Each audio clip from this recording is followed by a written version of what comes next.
যোধপুর পার্কের ক্যাফেতে আগুন, সিলিন্ডার বিস্ফোরণের কারণে ক্যাফেতে আগুন, অগ্নিদগ্ধ হয়ে গুরুতর জখম হয়েছে ক্যাফের এক কর্মী। দমকলের একটি ইঞ্জিনের চেষ্টায় আগুন নিয়ন্ত্রণে আসে।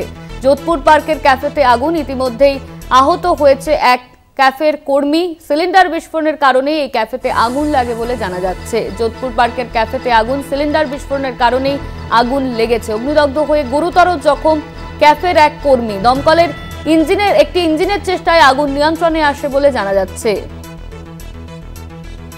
এই নিয়ে আমরা কথা বলবো, আমাদের সঙ্গে রয়েছেন আমাদের প্রতিনিধি রিয়া মাঝি। রিয়া, গুরুতর আহত হয়েছেন এক ক্যাফের কর্মী, তার কি অবস্থা এখন আর কিভাবে আগুন লেগেছে?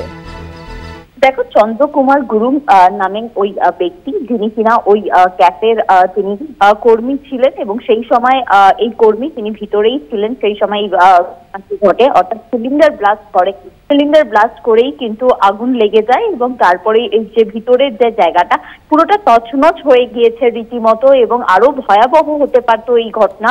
কারণ যেটা দেখা গিয়েছে যে এই যখন এই সিলিন্ডার ব্লাস্ট করেছে সেই সময় ভিতরের যে ডেকোরেশন গুলো ছিল, অর্থাৎ কাঁচের যেসব ডেকোরেশন গুলো ছিল সেগুলো সব ভেঙে পড়েছে, সেগুলো তছনছ হয়ে গেছে এবং যে লোহার শাটার ছিল বাইরে সেটা অবধি রাস্তায় ছিটকে গিয়েছে। তো এই ঘটনা কিন্তু আরো বড় আকারে ধারণ করতে পারতো, কিন্তু যেটা দেখা যাচ্ছে যে খবর পাওয়া যাচ্ছে যে একজন আহত হয়েছেন, তবে সেটাও কিন্তু যথেষ্ট গুরুতর আহত হয়েছে এই চন্দ্রকুমার গুরুং নামে এই ব্যক্তি।